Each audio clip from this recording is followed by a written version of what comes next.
Hey everybody, it's Tripl-L coming to talk about One Piece chapter 1015, Chained. Okay, why is it called Chained? Did anything happen that involves chains? Oh well, I guess I'll figure it out. Anyway, this is a big chapter. We find out who the voice was and a lot of other things, and Sanji's gets a good moment. Look, I'm not gonna lie. I did not think it was gonna be Luffy's voice that Momo was hearing. Because it's like, what part of Luffy is talking right now? Now, I did notice, like, in one of the chapters when Luffy was falling, he looked like he was still glaring. So, like, the glare is still there, you know. The idea that Luffy is still undefeated when he gets defeated, that, that, that tracks with his character. But legit, I did not think it was going to be his voice shouting out so loud.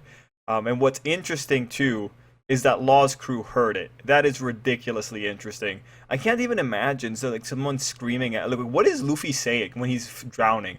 Hey, someone find me right now. I'm gonna win. I wonder what he's shouting out because of what Law's crew says. But I also appreciate that it was in fact Law's crew that helped him. So, just with One Piece, when it comes to trying to predict One Piece, I figure, gotta go big because you never really know. And in this case, it's like, yeah, on one hand, we got something very reasonable in having Law's crew find him because that was the reasonable move. But then you have the whimsical in that Luffy's shouting so loudly while he's unconscious that somehow Law's crew was able to hear. That's just so interesting. Yeah, yeah, wow, really cool stuff. And of course, the chapter has so many other things going on in there that it's just so packed that going page by page is the best thing to do. So we'll just start that way, because like really, I'm just still wowed by Luffy shouting underwater with the spirit, with the voice of his spirit. If he can do that, he's gonna come back much stronger. That much is for sure. Anyway, going into the chapter, the first page it was an establishment page where we see Luffy falling, and we had Queen attacking Chopper. Queen's powers, by far, just always get me. So any shot with him, showing him attacking Chopper, is always interesting. And in this chapter, I believe we saw him also have metal come out of his teeth. So he's definitely modified his Zoan. It's just the way that it's been modified is weird, man. Like every time I see the neck vertebrae or like the neck separate, it just makes me feel so gross. I just want to know how he went about doing this. I mean, it must have been a surgery and all that, but to replace the vertebrae, like what does this look like when it goes into human form? Mind you, Queen doesn't have much of a neck in human form if I recall correctly. It's just so interesting to look at, and it's not lost on me that Queen pretty much turned his entire neck around. But honestly, when you can separate the segments of your neck like that, I'm not really surprised if you can do a whole is it 180? I guess it would be a 360 rotation. I wouldn't be surprised. Anyway, page 2 is a little bit of a strange one where everyone's freaking out because it's like, well, Luffy's dead. Now the dialogue that got me interested was this guy saying, "I feel as good as new after eating the dango Speed gave me." So it was just interesting, right? For this one, there's that recovery effect, but we know he's compromised by Tama. So this guy is practically going to be an. I guess what this line is here to say is that the Dangos have spread even to the people who were in the main battlefield. So it's pretty much once Tama takes control, she takes control of these guys.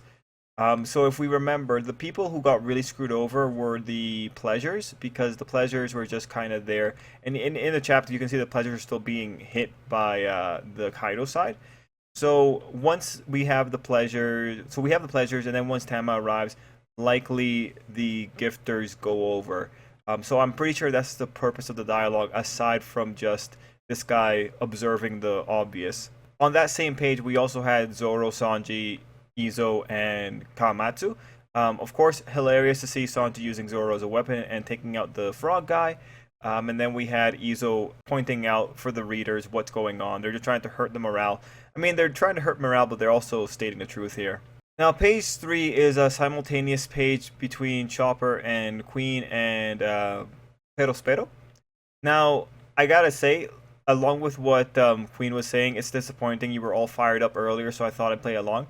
I kind of wanted to see Chopper do more. I really wanted to see like the fruits of tampering with stuff with Caesar. I kind of wanted to see more of that. But if it's just flat out like the time increase, that's fine too.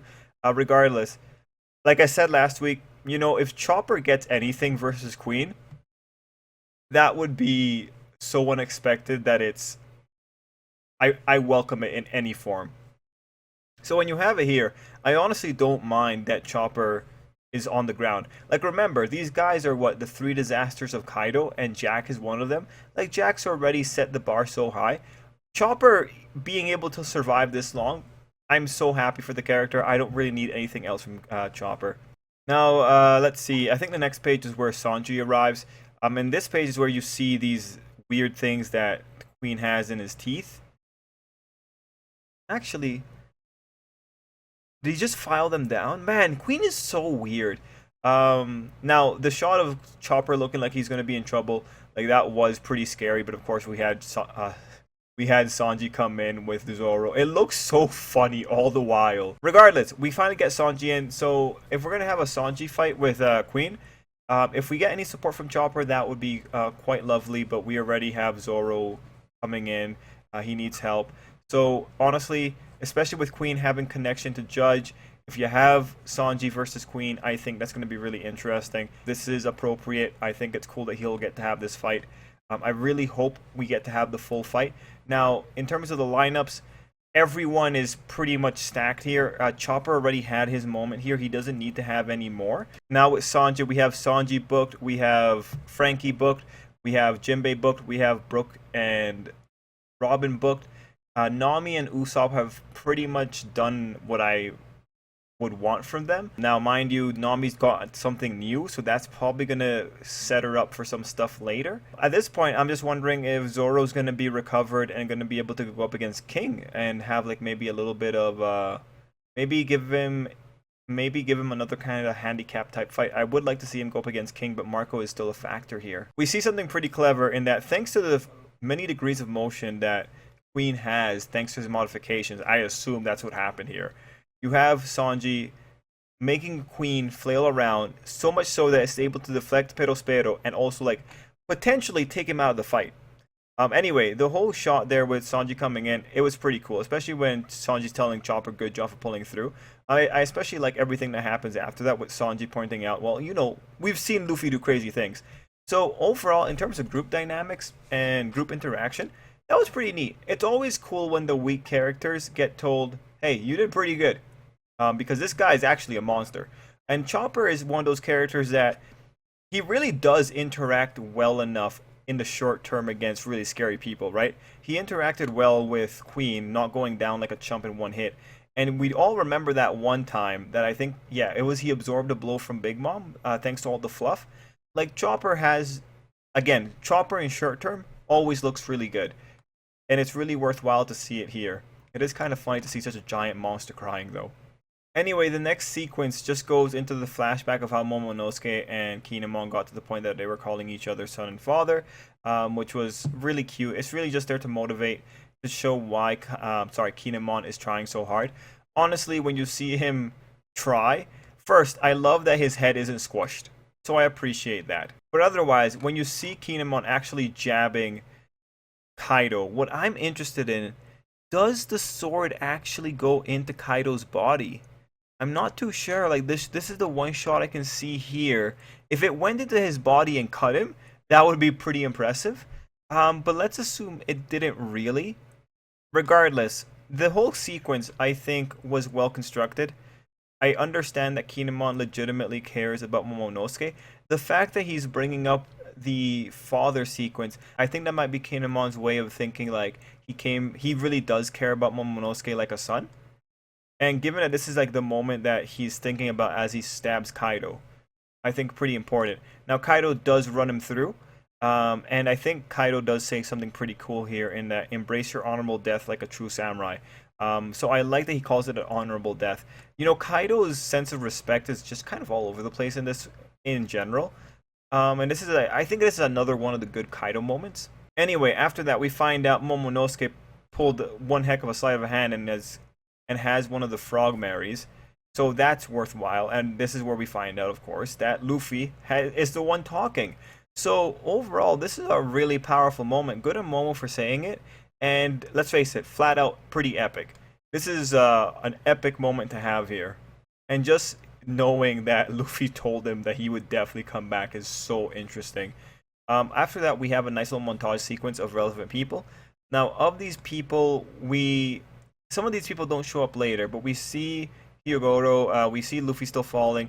We have Yamato, we have Raizo, so we know Raizo's still going hard, and we have Jinbei. Now, Jinbei, I'm noticing that he does have some damage, probably some damage that he's taken on his arm, but that's good. He's fighting a captain level person, so that's worthwhile. The shots of Luffy falling to the ocean, though, they do look legitimately good. We go into the double spread, that's where the real party's at. So, on the double spread, it's cool to see that the pleasures are just raising their arm for Luffy. And it's cool to have that in time with, because Luffy is going to win. Now, if I'm looking here, I see Sanji hitting Queen in the face. I'm pretty sure that's what's going on here. That must be what that blur is, or that little blob. Of course, here we see the other characters. We see Frankie. I'm hoping Frankie's not outside General Frankie. That might just be a shot from the interior. We have Brooke looking worse for the wear. We have Robin also pretty scuffed up. Eustace is smiling, which is interesting. I didn't think he'd be the one to smile about that. And Who's Who also got a little bit of a panel here. That's interesting. So of the enemies, there's really only 2 enemies showing up there. Who's Who is fighting Jinbei. Now, that might make sense in that he's upset that Luffy's actually that big of a deal because of the weird little fixation he has on Jinbei. So that might be the choice behind that one. Anyway, the rest of the page is Shinobu pulling off a great move while Law's group finds Luffy, and we find out that they can hear his voice even though they're underwater. That is legitimately very interesting. I do wonder about the mechanisms about that, because it probably means that if Luffy's doing this now, if Luffy goes back up there, I wonder if everyone's going to be able to hear his voice in general. Now, this page is a page of surprises. We find out that something has gotten in to Nami's climate attack. I assume this is a fragment of Zeus's soul. Just because we know that when it comes to Big Mom, if souls fall out, they'll inhabit other objects. It's interesting that he was able to get to the climate attack, but now this is pretty much an upgrade for Nami. I don't know what this could do in the future for her, but I'm excited to see it. And I do wonder, if Big Mom dies, does all the souls she affected go along with it? If Big Mom gets knocked out, do all the souls also go out? I mean, if we apply sugar rules dictate that some kind of change has to happen if Big Mom dies or if she gets knocked out. But I don't know. I'm interested. I hope this climate attack is here to stay. It's just so weird because it's hard to tell when the effects of a devil fruit wear off on something. I'm trying to think of other devil fruit that cause an effect that stay after the person has died. Hard to, like, I don't know. It's just because like some devil fruit are so critical to the plot that they need to have that way to beat them. But then I think for like unimportant devil fruit, it probably doesn't matter. Anyway, the point is, I want Nami to keep this damn upgrade, man. Just let her keep something. Then we go, now, another big surprise is that we have Trafalgar showing up against Big Mom. So that would actually be pretty good. It's a lot to be dealing with Big Mom and Kaido at the same time. I would actually be quite happy if we just have Law and Kid dealing with Big Mom. I think that's a good way of respecting both characters. I mean, they're both Supernova. They're both pretty much the most equal to Luffy of the Supernova, in the sense that they were the big guys back in Sabaody. So I really think it'd be good. I think this would be good. I don't know if we would get like a hardcore fight, like an actual respectful fight between the two parties here. But if we get something full of cool moves and some really good battle logic, I think I'd be down for it. And I think this would be more worthwhile than Kid just taking out Big Mom by himself. Finally, Yamato shows up, so Yamato's probably going to hold off Kaido, and this is probably where we're going to find out what's going on with Yamato. We're probably also going to find out a lot about Kaido here. So if we're looking at this from the purpose, right, Luffy's fight is going to be the final fight. What we should be expecting now is that everyone else's fights should be covered. Yamato is probably going to steal the spotlight for now, but honestly, Yamato's fight is the only thing that's going to keep Kaido away for now. So we need to kind of see Yamato hold everything. We need to see, like, Yamato's fight has to be the one that ends last, roughly, because otherwise it's going to turn into everyone trying to hold off Kaido. But seriously, I really want to see the fights for Brook and I really want to see the fights for Brook and Robin and Frankie and Jinbei at the very least, please. It's just like with all the chaos right now, I wonder if we're actually gonna get fights. If you know, worst case scenario, it turns into like a chapter of just everyone doing finishing moves on their opponents. But that's just not gonna be fun. That's gonna be so brisk. You know, really, when it comes back to it, Marineford, I think, has definitely affected One Piece. I think Oda chases the Marineford hype, but Marineford is just a series of skirmishes, one after the other. It's just a series of exchanges of blows, not really hardcore fights. I want more fights at the caliber of like Luffy and Katakuri for other people. Like, okay, you know what?